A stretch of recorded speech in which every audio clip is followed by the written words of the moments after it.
Bonjour. Il y a des gens plutôt indépendants de nature. Ils n'aiment pas dépendre des autres et, pour suffire à leurs besoins, ils n'iront pas facilement quémander, comme ils disent. Il faut pourtant avouer qu'il y a des situations pour lesquelles il faut avoir recours à d'autres pour réaliser ce qu'on veut faire. Même Jésus s'est trouvé dans de telles situations et il n'a pas hésité à demander l'assistance d'autres personnes. Des personnes qui demeurent encore anonymes jusqu'à nos jours, mais qui ont quand même eu le privilège de venir en aide à l'homme de Nazareth.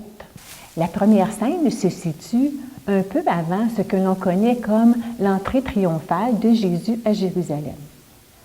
Quand ils approchèrent de Jérusalem, Jésus envoya 2 disciples en leur disant « Allez au village en face de vous, vous trouverez à la tâche une ânesse et son ânon.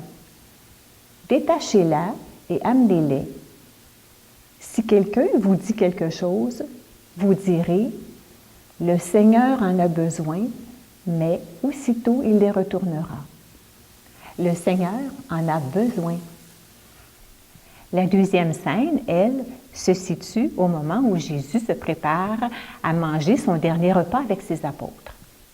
Ses disciples lui disent « Où veux-tu que nous allions préparer la salle pour manger la Pâque? » Jésus envoya 2 disciples en leur disant « Allez à la ville.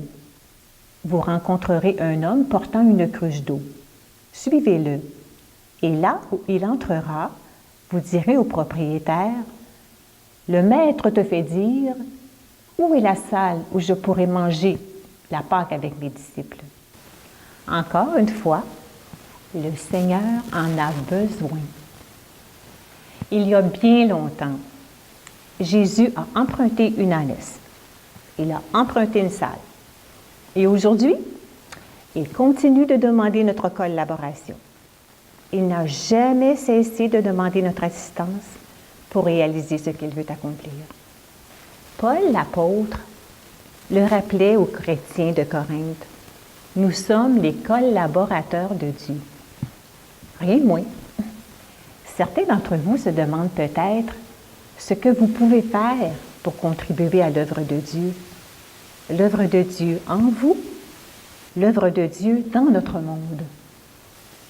Avez-vous oublié les talents que vous possédez? Toutes ces qualités qui peuvent rendre plus facile et plus agréable la vie des gens autour de vous.